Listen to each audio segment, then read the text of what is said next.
नमस्कार दोस्तों, आज हम इस वीडियो में बात करेंगे डेथ पेनाल्टी, फांसी, मृत्युदंड से जुड़ी कुछ रोचक बातों के बारे में। किस किस देश में मृत्युदंड देने का प्रावधान है, हिंदुस्तान में किस किस अपराध, किस किस ऑफेंस पे दी जाती है मृत्युदंड की सजा, साथ ही साथ इसका प्रोसीजर क्या होता है, इसमें इतना वक्त क्यों लगता है। अगर हम निर्भया केस को देखें तो 2012 में हुआ था और 2012 में ही इसके अपराधियों ने अपना जुर्म को कबूल कर लिया था। फिर भी 8 साल का वक्त क्यों लगा उन्हें फांसी देने में। फांसी वाले दिन अपराधी की दिनचर्या क्या होती है, सुबह ही फांसी क्यों दी जाती है, जल्लाद फांसी देने से पहले अपराधी के कान में क्या कहता है, ब्लैक वारंट क्या होता है, ये सारी बातों का आंसर आज हम इस वीडियो में करेंगे। तो ये वीडियो दोस्तों बहुत ही नॉलेजेबल और बहुत ही रोचक होने वाली है, तो इस वीडियो को लास्ट तक के जरूर से देखिएगा। और अगर आप हमारे यूट्यूब चैनल पर नए हैं तो कृपया कर सब्सक्राइब बटन को दबाइए और साथ ही साथ बेल आइकन को भी प्रेस कीजिए। दोस्तों आइए शुरुआत करते हैं। AMT out of books.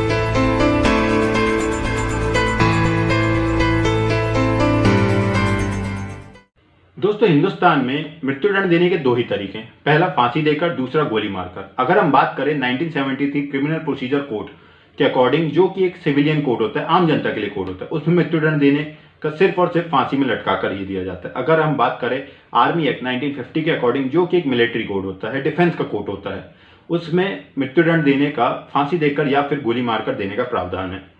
अगर अब हम बात करें वर्ल्ड लेवल की, तो पूरे वर्ल्ड में जितनी भी कंट्रीज है उसमें से सिर्फ 1/4 25% of the country he death penalty को फॉलो करती है, बाकी सबने इसे एबॉलिश कर चुका है, इसे त्याग दिया है।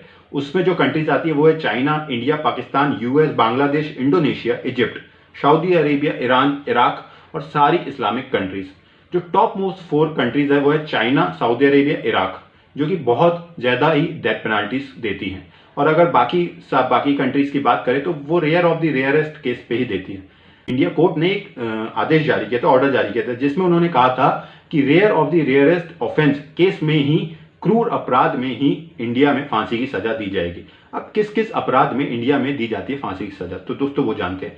तो या तो rape, child sexual abuse, murder, mass murder, बहुत सारे मर्डर करना, टेररिस्ट, स्पाइंग, जासूसी करना, देश से गद्दारी करना, इन सब अपराध ऑफेंस पे दी जाती है फांसी की सजा। दोस्तों हिंदुस्तान में हाल ही में 20 मार्च 2020 को 4 लोगों को मृत्युदंड, फांसी की सजा दी गई थी। ये लोग दिल्ली रेप और मर्डर केस के विक्टिम थे, निर्भया केस के विक्टिम थे। इन्होंने 2012 में यह अपराध किया था और 2020 में 8 साल बाद इन्हें इसकी सजा मिली। और इससे पहले 2015 में याकूब मेमन को, और 2013 में अफजल गुरु, और उससे पहले 2012 में अजमल कसाब, और उससे पहले 2004 में फांसी की सजा दी गई थी। अगर अब हम देखें तो हिंदुस्तान में पिछले 15 सालों में सिर्फ और सिर्फ 7 से 8 लोगों को ही फांसी की सजा सुनाई गई है, क्योंकि हिंदुस्तान में rare of the rarest case, बहुत ही क्रूर अपराध पे ही फांसी की सजा सुनाई जाती है। दोस्तों अब हम बात करेंगे फांसी की सजा में इतना वक्त क्यों लगता है। अगर हम बात करें निर्भया केस की, जो कि 2012 में हुआ था और 2012 में ही इसके अपराधियों ने अपने अपराध को कबूल कर लिया था, फिर भी 2020 तक 8 साल का वक्त लगा इन्हें फांसी देने में, क्यों। तो दोस्तों अगर कोई भी अपराधी अपराध करता है तो उसका केस सबसे पहले जाता है डिस्ट्रिक्ट कोर्ट, जिसे हम सेशन कोर्ट बोलते हैं। अगर वहां उसका जो अपराध है, वो जो ऑफेंस है, वो रेयर ऑफ द रेयरेस्ट है, बहुत क्रूर अपराध है, उससे फांसी की सजा होती है, तो सेशन कोर्ट को ये प्रूफ करना होता है हाई कोर्ट के सामने, और हाई कोर्ट से परमिशन लेके ही उसे फांसी की सजा दी जा सकती है। उसके बाद जो अपराधी होता है उसके पास एक रास्ता होता है, वो हाई कोर्ट में अपील करे। हाई कोर्ट में अपील करने के बाद भी अगर उसे फांसी की सजा को कंटिन्यू रखा जाता है, बरकरार रखा जाता है, उसकी सजा कम नहीं की जाती है, तो उसके पास एक ऑप्शन होता है सुप्रीम कोर्ट जाने का। सुप्रीम कोर्ट में भी अगर उसकी जो सुनवाई है वो नहीं होती है, उसकी जो फांसी की सजा है उसे बरकरार रखा जाता है, तो उसके पास एक लास्ट ऑप्शन बचता है, जिसे हम बोलते हैं मर्सी पिटीशन, दया याचिका, जो कि निर्भया के जो विक्टिम्स थे वो बार बार लगाते रहे। दया याचिका लगाई जाती है राष्ट्रपति के पास। अभी राष्ट्रपति पे डिपेंड करता है कि राष्ट्रपति आपको एक दिन, एक हफ्ते, एक महीने या एक साल में जवाब दे। राष्ट्रपति अपनी पूरी टीम, जो भी मिनिस्ट्री होती है, उनसे सब कंसर्न करके इसका डिसीजन ले सकते हैं, क्योंकि अगर गलत डिसीजन लिया जाता है तो इस पर कुछ भी राइट्स हो सकते हैं, दंगे हो सकते हैं। उसके बाद अगर राष्ट्रपति ने इस पर मोहर लगा दी कि नहीं ये फांसी की सजा ही होगी, इसमें कोई सजा कम नहीं होगी, तो उसके बाद उस इंसान की फांसी की सजा कोई भी दुनिया में नहीं रोक सकता, हिंदुस्तान में नहीं रोक सकता।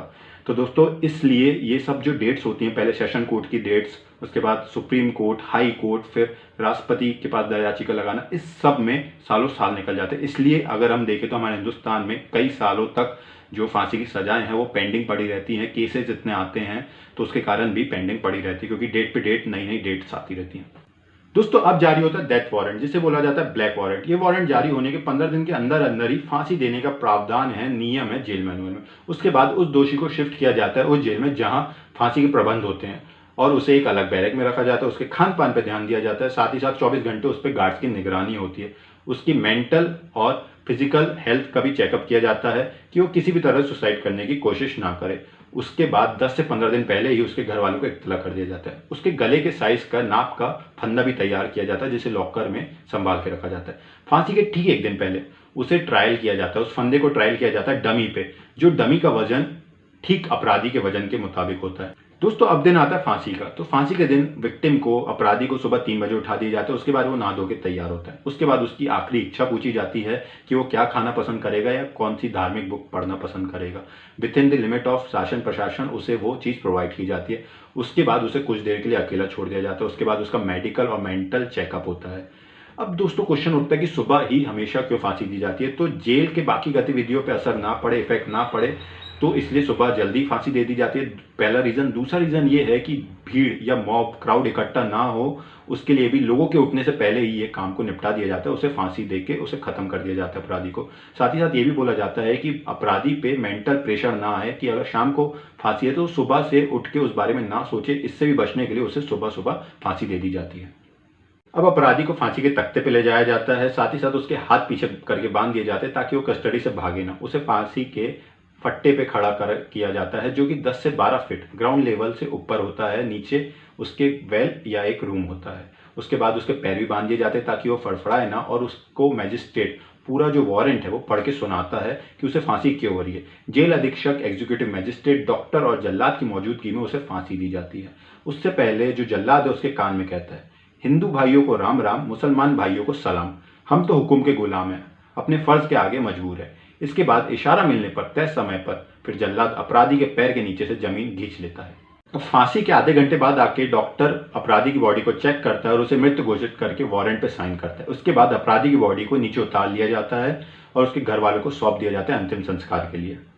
तो दोस्तों ये कुछ इन्फॉर्मेशन थी डेथ पेनाल्टी, मृत्युदंड, फांसी से related. Hope you guys like it. अगर आपको इस वीडियो से थोड़ी सी भी नॉलेज मिली है तो प्लीज सब्सक्राइब बटन को दबाइए। नीचे रेड कलर का एक बटन होगा, सब्सक्राइब उसमें लिखा होगा, उस बटन को दबाइए और उसके बाजू में घंटी के बेल आइकन को भी दबाइए। और साथ ही साथ कमेंट करके बताइए आपको वीडियो कैसी लगी। लाइक बटन को भी दबाइए। ज़्यादा से ज़्यादा इस वीडियो को अपने दोस्तों के साथ, फैमिली मेंबर्स, ग्रुप्स में शेयर करिए ताकि वो भी इस नॉलेज को जान सके। और सब्सक्राइब करके यार AMT के फैमिली मेंबर बन जाओ ताकि आप भी ज़्यादा से ज़्यादा नॉलेज गेन कर सको, क्योंकि हम हमारे इस यूट्यूब चैनल पे सोशल और पॉलिटिकल इशू पे वीडियोस बनाते हैं। साथ ही साथ नॉलेजेबल और फैक्ट वाली चीज़ों पे भी वीडियो बनाते हैं, सबसे प्रिसाइज और समराइज वे में, ताकि कम से कम समय में आपको ज़्यादा से ज़्यादा हम नॉलेज प्रोवाइड कर सकें। तो दोस्तों मिलते हैं नेक्स्ट वीडियो में, तब तक के लिए स्टे होम, स्टे सेफ। जय हिंद, जय Bharat. AMT out of books.